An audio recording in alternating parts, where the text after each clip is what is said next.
clickjacking is a newer security vulnerability that's been out there on the net. Essentially, it's a way of putting a transparent page over a page so you don't know it's there. You think you're clicking on a link in something totally legitimate, and you're not.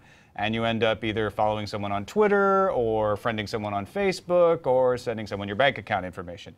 Here to explain a little bit more about how it works and what you can do about it is Jeremiah Grossman, CTO of White Hat Technologies. Thanks for joining us. Thank you for having me. All right, so let's get into this hack. Sure. Show us a little bit about how clickjacking happens. So clickjacking, just as you said, it's superimposing a piece of functionality, a button of some kind over a legit page.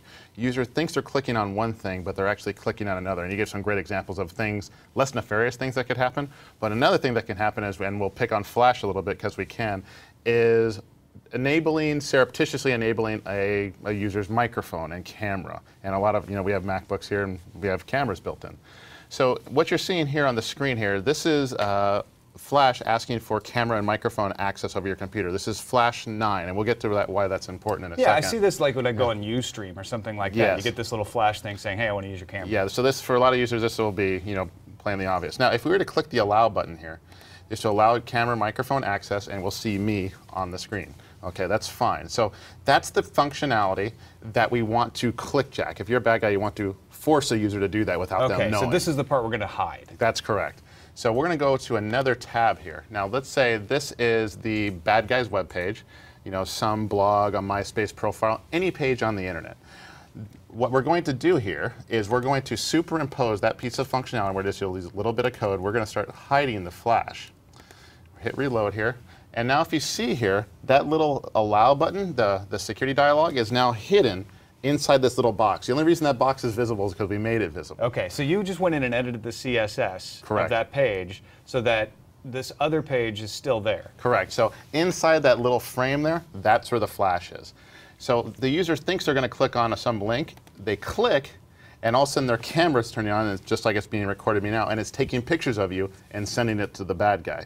So you never know you clicked on it, your camera's activated. So this could be a blog with an Apple rumor or something that's just like, hey, click here to see the pictures. Exactly. And you get the pictures, and you never know it even happened. Exactly.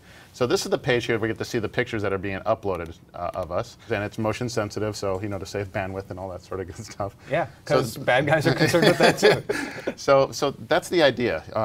You click on something, and you really start clicking on something, and you enable your camera and microphone. It's really just that simple.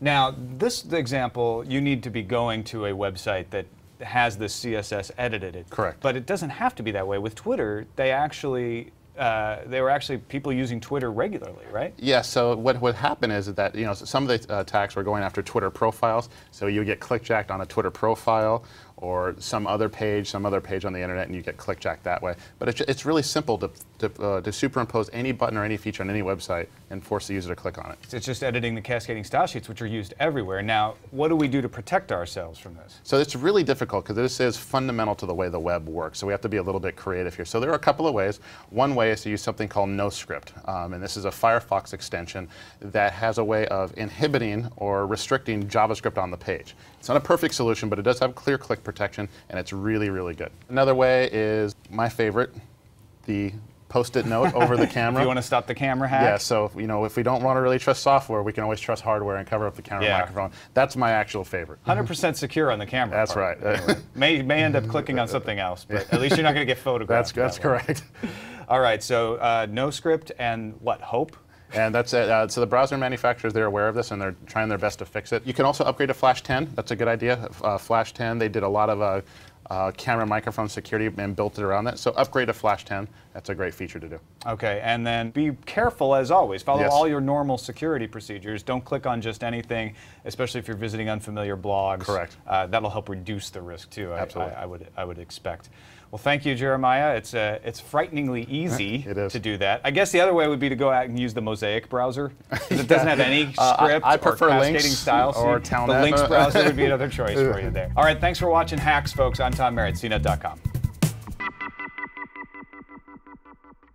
Hi, I'm Molly Wood, host of The Buzz Report, the show about the tech news that everybody's talking about. See it every Friday in high def at cnet.com/buzzreport.